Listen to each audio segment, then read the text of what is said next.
Welcome to my YouTube channel Politics in World. In this video, we are going to learn about Marxist theory of nature of state. सबसे पहले हम Marxism के बारे में जानते हैं. What is Marxism? देखिए, मार्क्सिज्म से मुराद आम तौर पर जर्मन फिलोसोफर कार्ल मार्क्स के आइडियाज हैं या फिर मार्क्सिज्म में कार्ल मार्क्स की फिलॉसफी शामिल है. बट मार्क्सिज्म का मतलब सिर्फ कार्ल मार्क्स के आइडियाज नहीं हैं, बल्कि मार्क्सिज्म में कार्ल मार्क्स, फ्रेडरिक एंगल्स और उनके सपोर्टर्स के आइडियाज भी शामिल हैं, खासकर जो खुद को मार्क्सिस्ट कहते हैं. So it is clear that Marxism does not mean the ideas of Karl Marx, but Marxism also includes the ideas of Friedrich Engels and their supporters who call themselves Marxist. इस तरह Marxism से मुराद वो ideas हैं जिनमें basically Karl Marx के ideas तो शामिल हैं, लेकिन जितने भी मार्क्सिस्ट थिंकर हैं या मार्क्सिज्म के सपोर्टर्स हैं उनके आइडियाज भी शामिल हैं. और मार्क्सिस्ट थिंकर या मार्क्सिज्म के सपोर्टर्स कंटिन्यूअसली मार्क्सिज्म की फिलॉसफी में अकॉर्डिंगली कंट्रीब्यूट करते चले जा रहे हैं. इसीलिए कहा जाता है Karl Marx is dead but Marxism is still alive. Marxist theory of nature of state के अकॉर्डिंग स्टेट एक इंस्ट्रूमेंट है रूलिंग क्लास के हाथ में. So Marxist theory of nature of state इस बात पर जोर देती है कि जो इकोनॉमिकली पावरफुल क्लास है स्टेट पर उसका डोमिनेशन है, यानी जो क्लास पावरफुल है वो स्टेट में एक डोमिनेंट क्लास है, और जो डोमिनेंट या रूलिंग क्लास है वो मीन्स ऑफ प्रोडक्शन को न सिर्फ ओन करती है बल्कि उस पर वो अपना कंट्रोल भी रखती है. So as far as Marxist theory of nature of state is concerned, we can say that there is the class struggle throughout history among haves and have nots to access and control the means and force of production. So Marxism के according state का जो origin है वो materialistic view point पर based है, जिसका मतलब ये हुआ कि स्टेट जो है वो मैन मेड है, यानी state is the formation of man, मगर उसके पीछे कोई आइडिया या इमोशन नहीं है,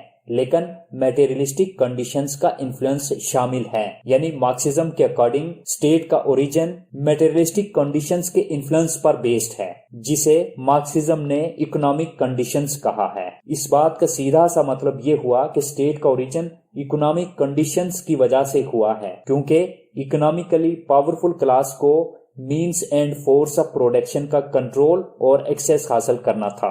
Marxist theory of nature of state का ये मानना है कि सोसाइटी में जितने भी कॉन्फ्लिक्ट हैं वो सिर्फ इकोनॉमिक डिफरेंसेस की वजह से हैं, यानी सोसाइटी में जो क्लास कॉन्फ्लिक्ट है वो इकोनॉमिक डिफरेंसेस की वजह से है. Marxist theory of nature of state के अकॉर्डिंग स्टेट जो है वो इकोनॉमिकली पावरफुल क्लास के लिए सिर्फ एक मीन्स है, एक इंस्ट्रूमेंट है, जिसके जरिए इकोनॉमिक पावर रखने वाली क्लास अपना डोमिनेंस सोसाइटी में बरकरार रखती है और साथ ही साथ स्टेबिलिटी एंड ऑर्डर को इंश्योर करते हुए अपना इकोनॉमिक डोमिनेंस कभी लूज नहीं करती. कार्ल मार्क्स के मुताबिक हर स्टेट बेसिकली एक क्लास डिक्टेटरशिप है. Every state is a class dictatorship. Marxism का मानना है कि स्टेट एक ऑर्गेनाइजिंग कमेटी है रूलिंग क्लास का, या फिर जो वेल्थी क्लास है स्टेट बस उसका एक ऑर्गेनाइजिंग कमेटी है. कार्ल मार्क्स के अकॉर्डिंग स्टेट वो इंस्ट्रूमेंट है जिसके जरिए रूलिंग क्लास या डोमिनेंट क्लास दूसरे क्लासेस पर अपना रूल करती है. यानी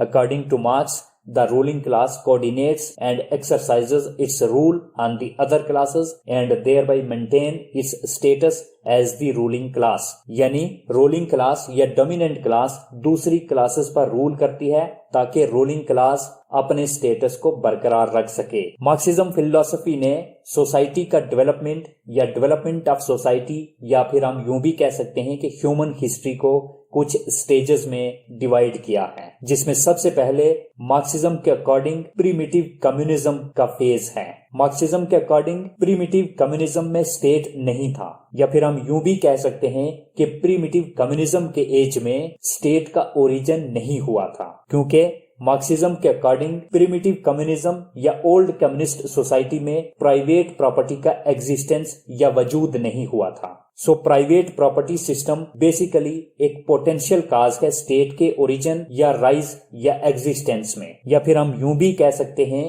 कि प्राइवेट प्रॉपर्टी एक पॉसिबल रीजन है स्टेट के ओरिजिन में. प्राइवेट प्रॉपर्टी ओनर्स को जब प्रॉपर्टी को प्रोटेक्ट करने के रिगार्डिंग इनसिक्योरिटी फील हुई, तब उन्हें एक सुपर पावर की जरूरत महसूस हुई, जो बुनियादी तौर पर उन्हें प्रोटेक्शन प्रोवाइड करती। जैसे ही प्राइवेट प्रॉपर्टी का एग्जिस्टेंस होता है, फौरन दो क्लासेस नमूदार हो जाती हैं सोसाइटी में। मार्क्सिज्म के अकॉर्डिंग एक क्लास का ताल्लुक प्राइवेट प्रॉपर्टी की ओनरशिप से है और दूसरी क्लास का ताल्लुक जिसके पास प्रॉपर्टी नहीं है, यानी a class with no property. So तभी प्रॉपर्टी ओनर्स ने अपनी प्रॉपर्टी को प्रोटेक्ट करने के लिए अपना डोमिनेंस हासिल किया। मार्क्सिज्म के अकॉर्डिंग कैपिटलिस्ट सोसाइटी दो अलग अलग ग्रुप्स में डिवाइडेड है, एक बुर्जोइजी क्लास और दूसरी प्रोलिटरेट क्लास में। Bourgeoisie are we can say capitalists are the owners of capital who purchased and exploits labour power using surplus value from employment of the labour power to accumulate their capital, whereas the proletariats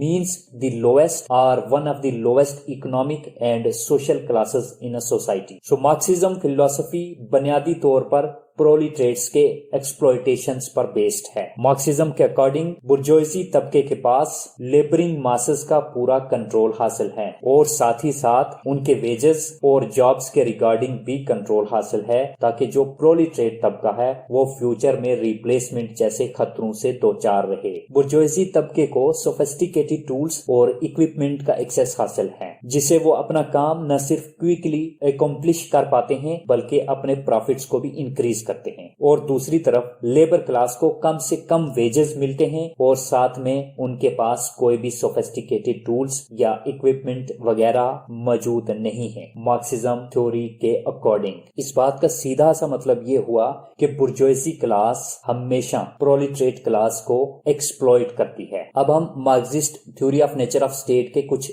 features देखते हैं। Number 1, Marxist theory इस बात पर believe करती है कि state class struggle का product और रिजल्ट है, जिसमें स्टेट का कंट्रोल डोमिनेंट या फिर रूलिंग क्लास के हाथ में है। नंबर 2, मार्क्सिज्म के अकॉर्डिंग सोसाइटी को मीन्स ऑफ प्रोडक्शन और डिस्ट्रीब्यूशन के बेसिस पर डिवाइड किया गया, जिसने फर्दर ग्रुप्स और सब ग्रुप्स को जन्म दिया, जो क्लास स्ट्रगल का बेस है। कार्ल मार्क्स के अकॉर्डिंग ह्यूमन हिस्ट्री का डिवीजन 6 स्टेजेस पर बेस्ड है। सबसे पहला स्टेज primitive communism है। Primitive communism refers to the earliest part of the human history, and during the age of primitive communism, the institution of property was not taken place. Second stage slavery है। Agriculture and cattle raising began in the era of enslavement. There were some people who were the landowners and some people who were the slaves. Third stage, that is feudalism. Marxism के according feudalism का जो era था उसमें society Lord's और सेर्फ्स में divided थी। During the age of feudalism society was divided between lords and serfs. Feudalism के बाद कैपिटलिस्ट सोसाइटी का इमरजेंस होता है। बुर्जोइजी क्लास को कैपिटलिस्ट क्लास भी कहा जाता है। बुर्जोइजी क्लास को मीन्स ऑफ प्रोडक्शन की ओनरशिप हासिल है, जबकि प्रोलिटरेट क्लास बुर्जोइजी क्लास के लिए सिर्फ काम करती है। ह्यूमन हिस्ट्री का जो 5th स्टेज है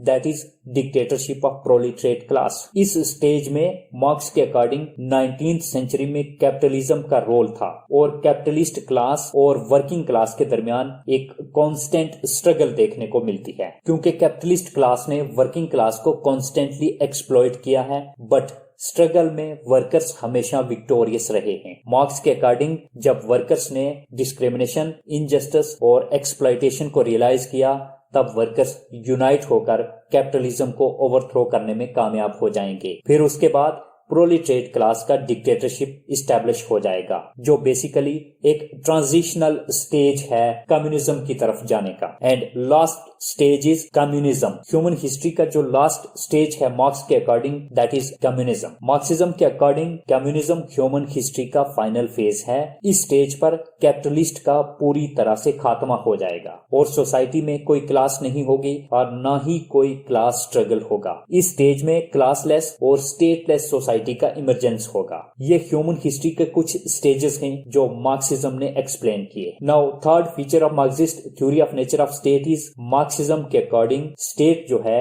वो कुछ रिच सेक्शंस ऑफ सोसाइटी के इंटरेस्ट को प्रोटेक्ट और प्रमोट करता है at the cost of labour class. Fourth important feature, Marxism के according state economically weaker section को एक्सप्लॉइट करता है और स्टेट बेसिकली एक इंस्ट्रूमेंट है जो इकोनॉमिकली वीकर क्लास है उसको एक्सप्लॉइट करने का। इसका सीधा सा मतलब ये हुआ कि स्टेट इकोनॉमिकली डोमिनेंट क्लास के पास एक इंस्ट्रूमेंट है जिससे वो इकोनॉमिकली वीकर क्लास को एक्सप्लॉइट करता है। मार्क्सिज्म का मानना है कि स्टेट को क्रिएट ही इसीलिए किया गया ताकि वो इकोनॉमिकली डोमिनेंट क्लास के पास जो प्रॉपर्टी है उसको प्रोटेक्ट कर सके, और मार्क्सिज्म ने स्टेट को एक इनजस्टिस का सिंबल कंसीडर किया है बिकॉज मार्क्सिज्म के according state always protects the interest of only few rich people और rich sections of society. Finally fifth feature of Marxist theory of nature of state is classless और stateless society को